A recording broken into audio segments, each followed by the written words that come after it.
आवाज नहीं आ रही, माइक आपका पॉज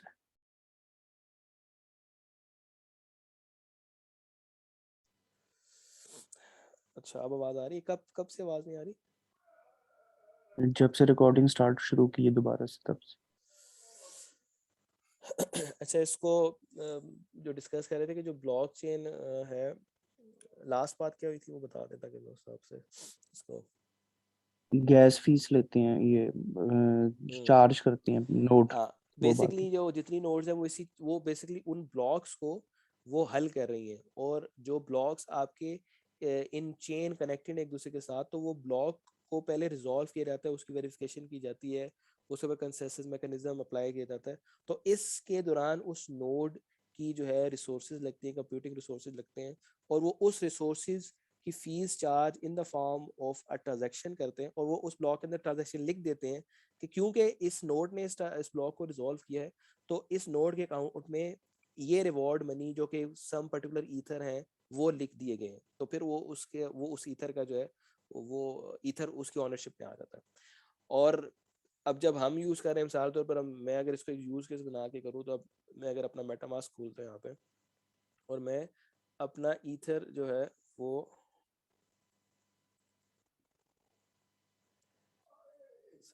एक मैं इसको लॉग इन कर लूँ।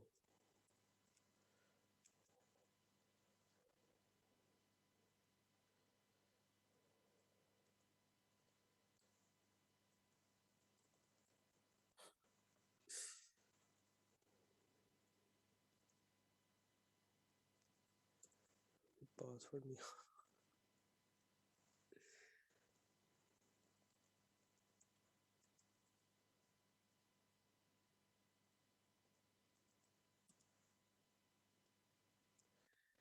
चलिए जी, इसका पासवर्ड उसमें मैंने लिखा हुआ है, मेरे जहन में नहीं है। तो खैर, मैं दिखाना चाह रहा था कि यहाँ पे गोयली के मेरे पास टेस्ट ईथर है। अच्छा, अब मैं अगर कोई स्मार्ट कॉन्ट्रैक्ट मिसाल तौर बनाता हूँ और मैं उसको इवन टेस्ट नेट पे डिप्लॉय करता हूँ, तो ये मेटामास्क पॉपअप होगा और ये मुझे कहेगा कि आप जो है उसकी फीस, डेफिनेटली जब हम ब्लॉकचेन उसको डिप्लॉय करें वहाँ पे, तो ब्लॉकचेन पे स्मार्ट कॉन्ट्रैक्ट डिप्लॉय करें, तो उसकी फिर मुझे fees in the form of ether अदा करनी पड़ेगी। और वो जो हम पे करेंगे ईथर, वो बेसिकली उन नोड्स को जो है वो डिस्ट्रीब्यूट हो जाता है अकॉर्डिंग टू जो भी कॉन्ट्रैक्ट लिखा हुआ है इसका, ईथर के ऊपर, इथेरियम के ऊपर। ठीक है। और इसके लिए मेटाफोरिकली जो हम वर्ड यूज़ करते हैं वो फ्यूल करते हैं, कि हम नेटवर्क को फ्यूल प्रोवाइड कर रहे हैं। World second largest virtual currency, और बिटकॉइन के बाद ईथर जो है वो सेकंड लार्जेस्ट वर्चुअल करेंसी है। It is actual value, ether has actual value, जो और जो एक्चुअल वैल्यू हमने देखा कि वो इन द फॉर्म ऑफ कंप्यूटिंग जो है वो मौजूद है। अब ईथर की एक्चुअल वैल्यू आप ऐसे कह सकते हैं कि आपको एक खास किस्म, आपका स्मार्ट कॉन्ट्रैक्ट डिप्लॉय हो रहा है, और आपको स्मार्ट कॉन्ट्रैक्ट डिप्लॉय करने के लिए एक खास किस्म की कंप्यूटिंग पावर चाहिए। डेफिनेटली कोई ना कोई नोड तो उसको रिजॉल्व करेगी ना। तो उस कंप्यूटिंग पावर की जो प्राइस है वो इतने ईथर है। ठीक है, तो ये आप इसको ऐसे भी कह सकते हैं कि आपको जितना ईथर पड़ा है, ये खास कंप्यूटिंग पावर है ब्लॉकचेन की आपके पास। आप कुछ भी उसके ऊपर डिप्लॉय करते हैं, तो उसके लिए some certain amount of computing power चाहिए, और उसके लिए ईथर चाहिए, मिसाल के तौर पर 0.025।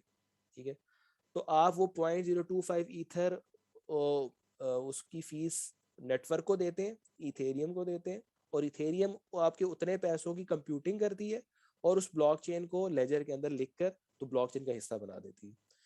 तो इस तरीके से भी आप इसको अंडरस्टैंड कर सकते हैं। अब ये बेस यूनिट्स की बात है, ये आप देख सकते हैं सबसे स्मॉलेस्ट इसमें वे है, जिसको आप एज अ पेनी कह सकते हैं, 10 to the power 18, यानी कि 18 जीरोज हैं वन पॉइंट के बाद। और 10 to the power 9 is wei is gwei. ये आप मुख्तलिफ जो है ना, इसको आप लोग सर्च कर सकते हैं। वे है, ग्वे है, पुए है, फिर ईथर है।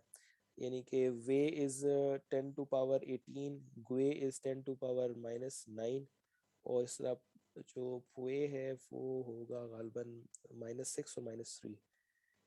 खैर, इसको देख लेते हैं। और ईथर फिर 1 हो गया। इसी तरह वे, गुए, फे और ईथर के कुछ और नाम भी हैं, जिस तरह गुए को शैनन भी कहते हैं, फे को फेनी भी कहते हैं। तो ये इंफॉर्मेशन है, ये आप लोग रीड आउट कर सकते हैं।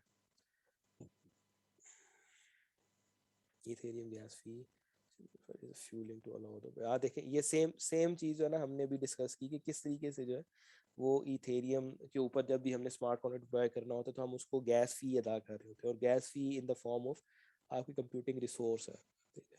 बिल्कुल ऐसे ही कि जैसे आप किसी गाड़ी के अंदर गैस डलवाते हैं और वो उस जितनी गैस डलती है वो उतनी ही चलती है, ठीक है। तो जब आपने मजीद आगे जाना है तो मजीद आप गैस डलवाएंगे, तो इस तरीके से इसको जो है यहाँ पे एक्सप्लेन किया गया। अच्छा, ये गैस ट्रैकर है, ये आप इस पे जाकर देख सकते हैं, क्योंकि देखें ये डिमांड एंड सप्लाई वाला कॉन्सेप्ट है, जिसमें आप देखें जिस चीज़ जब हाई डिमांड होगी और लेस, अब देखें ये आपका ना गैस इथेरियम गैस ट्रैकर है, इसमें आपको लो एवरेज हाई, तो अब देखिए अगर आपको मिसाल के तौर पर अपना स्मार्ट कॉन्ट्रैक्ट या कोई भी ट्रांजेक्शन है वो अपने जल्दी करवानी है, तो उस जल्दी के लिए, यानी जल्दी के से मुराद ये है कि आप उस ब्लॉक को जो कि रिजॉल्व होना है, जिसके लिए certain amount of computing power चाहिए उस ब्लॉक को वेरीफाई करने के, रिजॉल्व करने के लिए, तो अगर आप चाहते हैं कि आपको ब्लॉक जल्दी रिजॉल्व हो तो आपको फिर ज़्यादा पैसे देने पड़ेंगे, ठीक है। तो अब ये देखें, अगर तो मैं चाह रहा हूँ कि मेरा स्मार्ट कॉन्ट्रैक्ट नॉर्मली डिप्लॉय हो जाए एक सर्टेन अमाउंट 5-10 जितने मिनट है उसके बाद, तो मैं 19 गुए दूंगा, और 19 गुए के एक नॉर्मल कंप्यूटिंग पावर जो है वो मेरे स्मार्ट कॉन्ट्रैक्ट के ऊपर लगेगी और स्मार्ट कॉन्ट्रैक्ट डिप्लॉय हो जाएगा। अगर मेरे पास पैसे कम है तो मैं 18 गुए दे दूंगा, ठीक है। अब आप ये देखें कि ये जो इथेरियम गैस ट्रैकर है यहाँ पे आपको बता रहा है कि अगर आप 19 गुए देते हैं तो आपका स्मार्ट कॉन्ट्रैक्ट 3 मिनट के अंदर डिप्लॉय होता है, ठीक है। या जो ट्रांजैक्शन आप करना चाह रहे हैं, बेसिकली इट्स अ ट्रांजैक्शन, ठीक है। और अगर आप कोई ट्रांजैक्शन चाह रहे हैं कि वो 10 मिनट के अंदर, तो आप 18 गुए दे सकते हैं। ये इस वक्त अभी करंट जो है ये गैस रेट चल रहा है, ठीक है। ये आपको साइट जो है इथर स्कैन के अंदर ये जो लिंक है, ये आपको रियल टाइम आपकी गैस ट्रैकर है, रियल टाइम आपको बताता है कि गैस फीस पर क्या चल रही है, ठीक है। अच्छा, अगर आप चाहते हैं कि आपकी ट्रांजेक्शन बहुत फास्ट हो और वो विद इन 30 सेकेंड्स हो, तो फिर आपको 20 गुए देने पड़ेंगे, ठीक है। तो समझ रहे हैं कि ज्यादा, अगर आपने जल्दी ट्रांजैक्शन एग्जीक्यूट करवानी है तो उसके लिए आपको ज्यादा कंप्यूटिंग रिसोर्स चाहिए होगा, कि जाहिर बात है हायर कंप्यूटिंग सीपीयू उसके ऊपर लगेगा तो जल्दी रिजॉल्व करेगा ब्लॉक को, तो उसके लिए फिर पैसे भी ज्यादा, ठीक है। तो सिंपल है, और ये डिमांड नीड डिमांड बेसिस पे है कि जितनी डिमांड बढ़ती है उतनी ये गैस फी दोनों लो एवरेज और हाई बढ़ जाती है। मिसाल के तौर पर एक दिन में 1 बजे, मिसाल के तौर पर 1 बजे ज्यादा लोग डिप्लॉय कर रहे हैं स्मार्ट कॉन्ट्रैक्ट्स या ट्रांजैक्शन ज्यादा कर रहे हैं इथेरियम के ऊपर, लोड है नेटवर्क के ऊपर, तो उस वक्त गैस फी हाई हो जाएगी, ठीक है। क्यों हाई हो जाएगी? क्योंकि लेस आपके कंप्यूटिंग रिसोर्स या नोड्स अवेलेबल होंगी, तो इसलिए गैस फी ज्यादा हो जाएगी। और ज़्यादा होने का एक रीज़न ये भी है कि नोड्स ऑलरेडी कुछ रिजॉल्व कर रही हैं, और आपने भी कहा मेरी ट्रांजेक्शन भी उसके ऊपर डाल दो, तो अब जो नोड्स रिजॉल्व कर रही हैं जब एक और मजीद रिजॉल्व करेंगी तो मजीद उनके रिसोर्सेज लगेंगे, तो डेफिनेटली आपको फिर गैस फी उस वक्त का जो रेट होगा वो ज़्यादा होगा। डिमांड एंड सप्लाई है सीधा सीधा, और जब आपका नेटवर्क पे लोड कम होगा तो डेफिनेटली फीस भी उस हिसाब से कम हो जाएगी।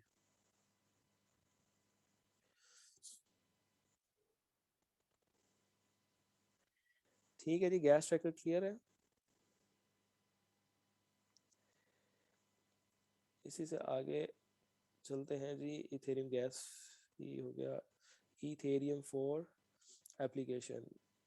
अब जो हमने अभी पहले डिस्कस किया कि Ethereum will completely transform application of all shape and sizes, it builds scripting language, distributed versions। अब ये सब कुछ हम डिस्कस कर चुके हैं कि Ethereum बेसिकली प्लेटफॉर्म ही है डेवलपर्स का, कि जिसपे बिल्ट इन स्क्रिप्टिंग लैंग्वेज की अपनी लैंग्वेज है जो कि सॉलिडिटी है, जिसपे आप जो है स्मार्ट कॉन्टेक्स्ट डिप्लॉय करके मुख्तलिफ किस्म की डीएप्स बना सकते हैं, ठीक है।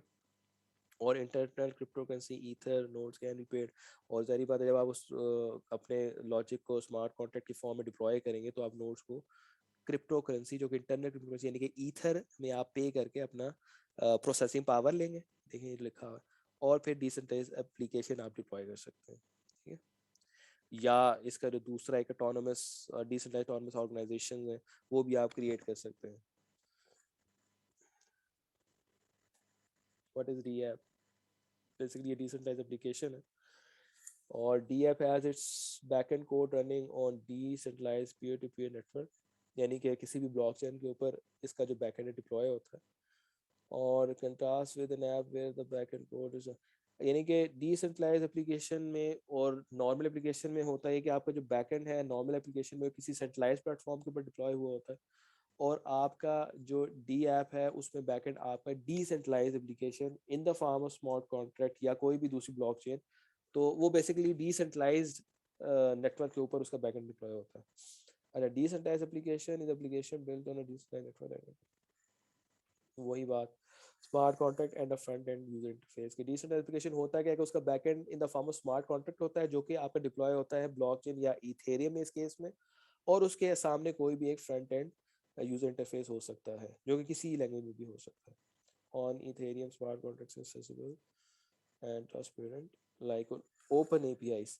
अब जो जो स्मार्ट कॉन्ट्रैक्ट इथेरियम के ऊपर डिप्लॉयड होते हैं वो ओपन होते हैं।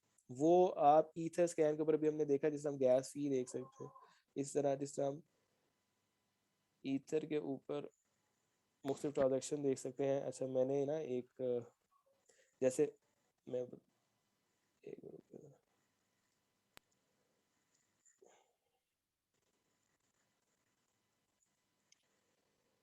अब गोयली का ईथरनेट ईथर स्कैन है।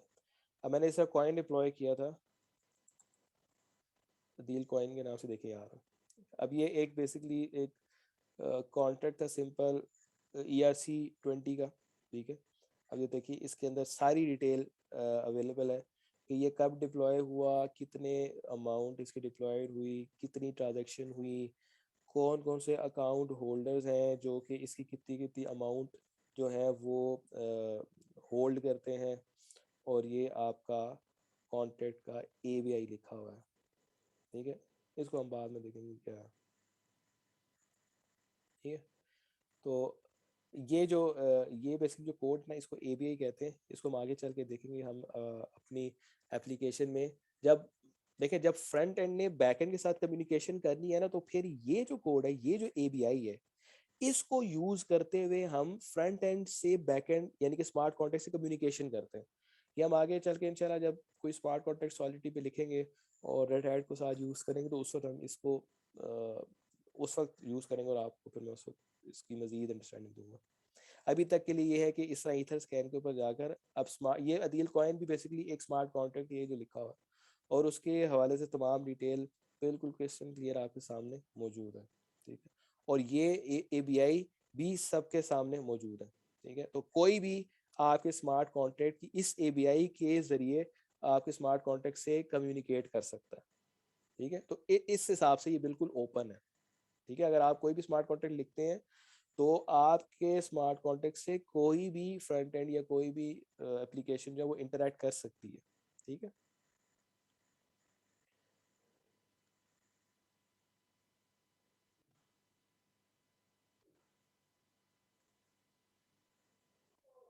अच्छा जी, कितना हो गया जी DApps के साथ Ethereum for DeFi।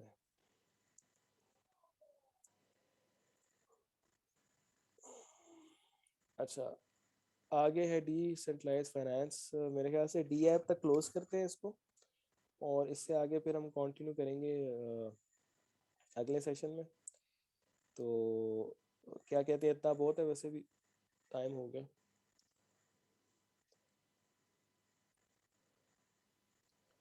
I think इतना बहुत है। अब पूरे टॉपिक से अगर क्वेश्चंस हैं ज़रा वो सामने रख लें, और कोई डिस्कशन किसी पॉइंट पे करना चाह रहे हैं तो वो हम कर सकते हैं, और इसको हम फिर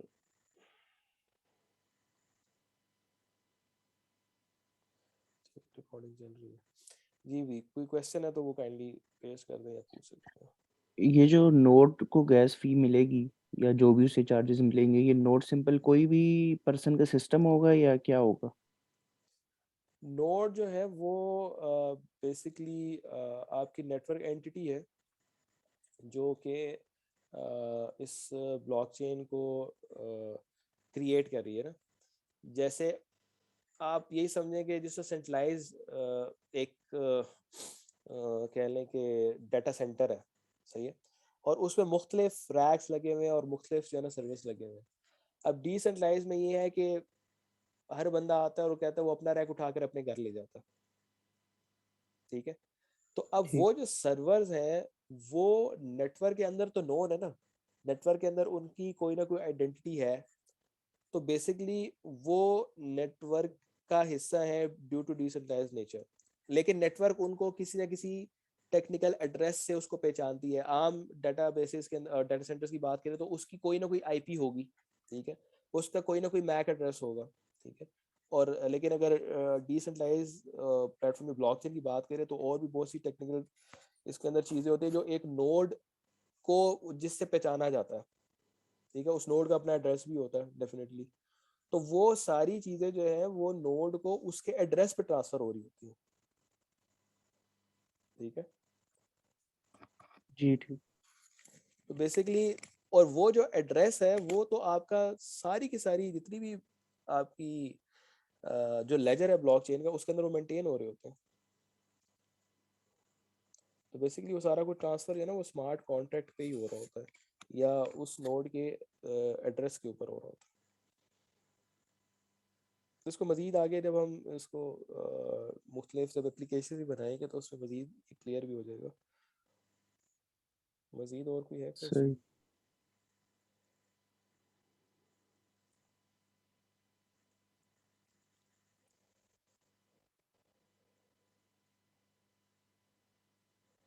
किसी और का भी क्वेश्चन हो? राशिद भाई आप इसमें अगर कुछ ऐड करना चाहें तो प्लीज़।